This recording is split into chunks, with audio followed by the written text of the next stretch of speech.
तरी हा शेतकऱ्याचा एकमेव माल आहे, लक्षात ठेवा. तुम्ही ऊसाचा विचार करा थोडासा.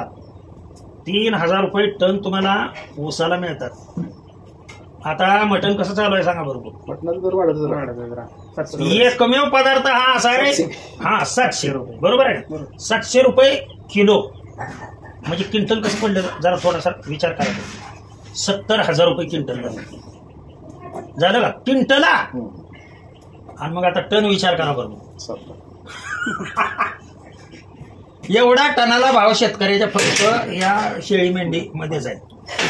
तरी आणखीन लोकांनी अरे ऊस करा की तुम्ही, नाही कुठं म्हणतोय. तुमच्याकडे पाणी आहे, तुमच्याकडे सुविधा आहे, ऊस करा. पण त्या ऊसाबरोबर हे पण करा ना. आलं का लक्ष. काय काय तुम्हाला सांगतो ती पहिल्यांदा ऊस एवढा एवढा आला की वरचे शेंडे खोडतात. खोडूच नका, शेळ्या सोडा मेंढ्या सोडा. ते आपोआप खोडून शेंडा खोडून सगळं व्यवस्थित क्लिअर करून पुन्हा कसला फुटवा येतोय बघा. पाणी द्या फक्त ही वस्तुस्थिती आहे. बरं असं काय नाही की ह्याला विशेष काय. आता तुम्ही हे म्हणून सापडलो तरी आम्ही काय नाही घराला हे लावलेलं असतं, हे गेट लावलेलं असतं. आलं का लक्षात. तो कुत्रा तिथं आहे, तो गेटच्या आतमध्येच सोडलेला असतो. हा कोण सुद्धा नसतं इथं. आम्ही 2 जण क्लासवर असतो. ह्या 2 जण, एक जण जाती मेंढ्याकडे, एक जण असते राहणार. घरी कोण आहे. आम्ही कार्तिक वारी दिवशी यायचं, परत म्हणलं तुम्ही वारीला गेला. हा मी रात्री 12 वाजता जातो. 12च्या अगोदर जायचं, तिथं 12 वाजता दर्शन घ्यायचं, लगेच माघारी 1 वाजता. आम्हाला वाटलं त्या दिवशी तुम्ही पंढरपूरला असणार म्हणून कॅन्सल केलं. काय कसं आहे माहिती का, सर्वच क्रियाकर्म आपल्याकडून घडायला पाहिजे. देवाने असं कधीच सांगितलेलं नाही तुझं कर्तव्य कर्म सोडून माझ्याकडे ये. आला का वाडग्यात शेळ्या मेंढ्या उपाशी येते आणि तू पंढरपूरला एकादशीला चाललायस. त्यांच्या पोटाचं बघ ना अगोदर ती सोय कर. देवदेव करायला तुला नाही म्हणत. नाही नको नाही.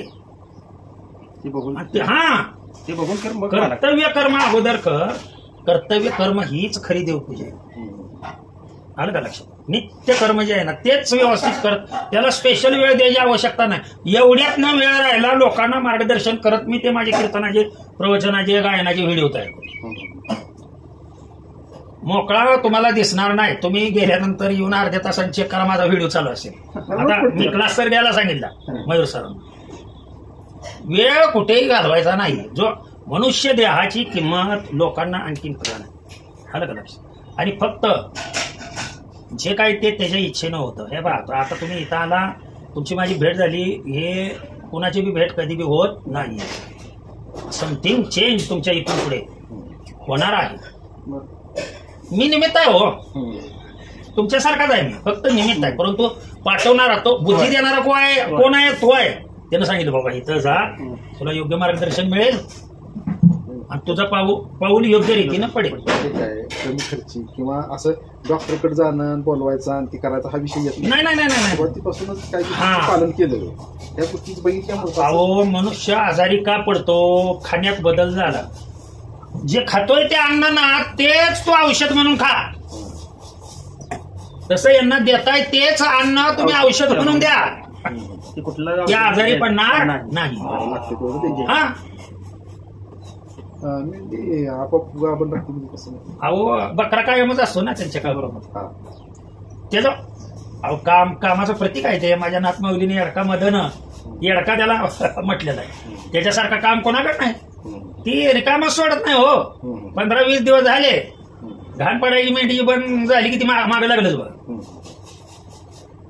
त्याच्यामुळे लगेच करून निघते आपोआप. आपल्याला काही करायची आवश्यकता नाही. आणि ही क्रिया याच्या बाबतीत होत नाही. कुठल्या बाबतीत. शेळीच्या बाबतीत. शेळीत कमीत कमी महिना 1.5 महिना बोकडाला जवळ येऊ द्या नाही, पळून जाते.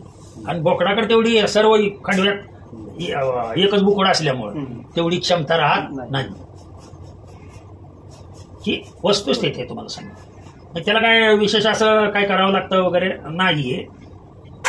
एवढं तुम्हाला सांगू का, 10 शेळ्या जर तुमच्या वेलेल्या असतील, आलं का लक्षात, त्या शेळ्यांच्या सानिध्यात 1 महिना बोकूट ठेवायचाच नाही. वेलेल्या शेळ्याच्या ते पिल्ला संगच त्या शेळ्या. तुम्हाला बोकूड कुठं दिसतोय माझा बांधलेला. शेळ्या कुठं होत्या, इकडच्या बाजूला होत्या का नाही. का त्याचा संपर्क, वासाचा संपर्कच येऊ देत नाही. ध्यानात आलं का तुमच्या? कारण त्याच्या म्हणजे शिंगामध्ये किंवा शिंग जिथं उगवतात तिथं स्मॉल ग्रंथी असतात, ग्लँड्स म्हणतो, त्याच्यामधून हार्मोन्स सिक्रिट होतो. त्या हार्मोनच्या वासामुळं शेळ्या माझ्यावर येतात.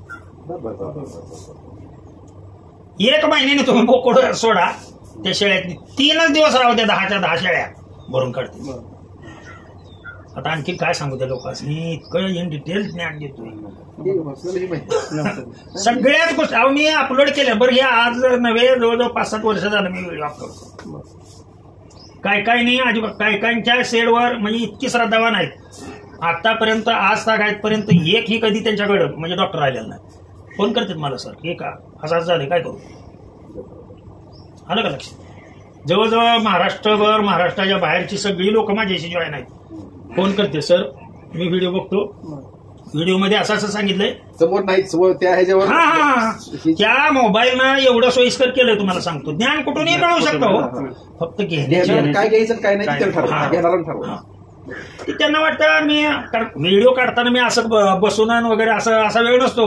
तिथंच क्लासमध्ये मला 10 मिनिटं वेळ मिळाला की तेवढ्यात मी व्हिडिओ काढतो. लोकांना वाटतं की शेळी नाही, मेंढी नाही, हे नुसतेच का पाहतोय.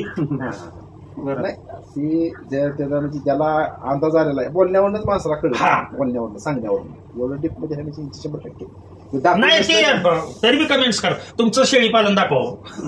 कसं असतं कमेंट आता आपण बघत नाही. नाही मी मला कधी राग येत नाही त्या व्यक्तीचा, परंतु सांगतो चांगला आता काम चालू आहे. आणि कसं आहे आता यावर्षी, आता हे वरती तुम्हाला लावलेलं दिसतंय मी अलीकडच्या भागात, हे जे 3 हे उभा केले हे उन्हाळ्यासाठी, हा तिथून ते इथपर्यंत शेडच असतं, शेड नेटच असतं. पण बाहेर बसतात ना ते, तिथं आतमध्ये पत्र आहे, गरम होत बाहेर बसतात तिथे आणि निवांत पसरलेले असतात. आपल्याला एखाद्याला वाटतं मेले ती काय, मेंढीचं कटिंग किती दिवस म्हणजे 6 महिन्याला कटिंग करायचं. आता आम्ही सगळं दिवाळीच्या अगोदर सगळे थंडीच्या दिवसात पाहिजे. नाही काय माहिती का, आता आम्ही दिवाळीला मेंढ्या पळवतो, त्याच्यामुळे त्याच्या आत लवकर कट करून खूप निर्माण कधी होती ती तुम्हाला सांगतो. ऐका नीट लक्ष द्या.